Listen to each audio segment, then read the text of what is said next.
Katie from Live and Love and Farmin', and I've gotten a lot of questions regarding my milking parlor and my processing room, so I thought I would just shoot this quick video as I think it would be more explanatory than me trying to type it out.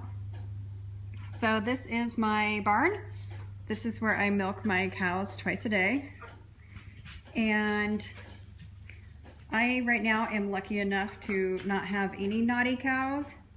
So I just simply use a lead and tie them up. I don't need a cow can't kick or any hobbles. And if they are on grain, then they get a scoop or two of grain and some good dairy quality alfalfa. I also have rubber matting on my floor, which comes nice and clean with just a simple garden hose.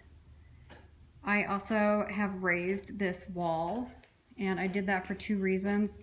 One, so I would get a breeze in the barn while I'm milking, and two, when I do hose out the floor, the water just goes down into the pasture, and I didn't need any other type of drainage.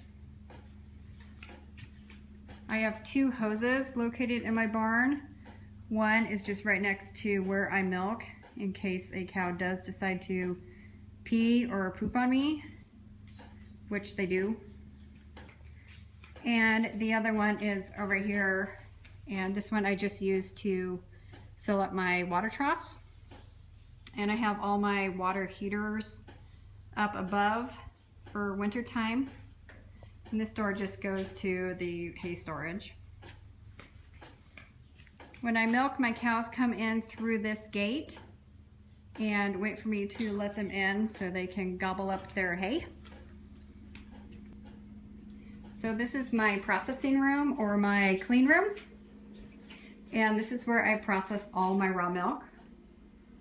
And right now I really like the way it's set up. It's simple, it flows nice, and it allows me to get in and out of the barn as quickly as possible. For a sink, I just used a simple farm basin and attached my plumbing to it.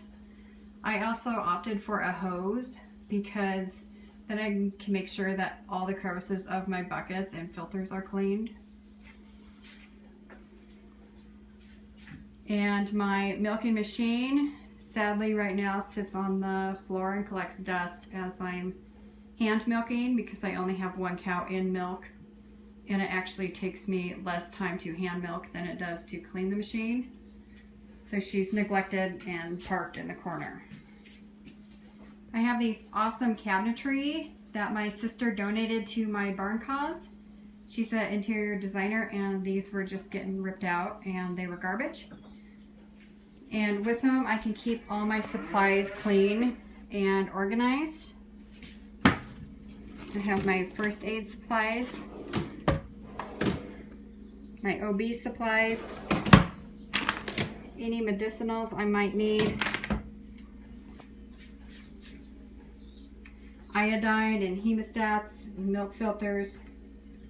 I don't keep any essential oils in the barn because my barn does get hot and I don't have a way to regulate temperature.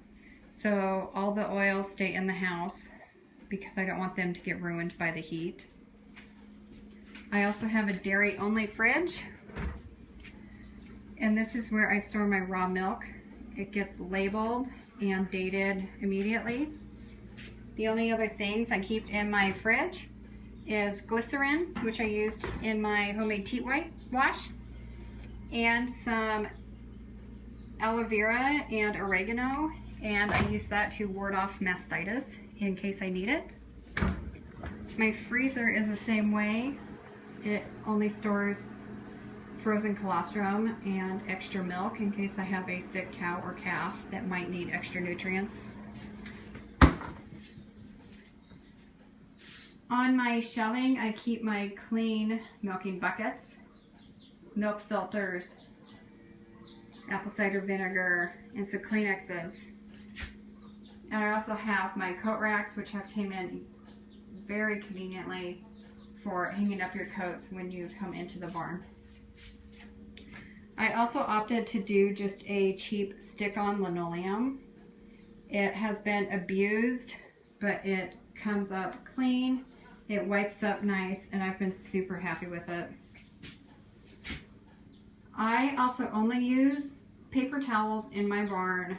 I know a lot of people use terry cloths to wipe their equipment and their udders, but I like that the paper towel is clean every time and I don't have to worry about any cross-contamination with them.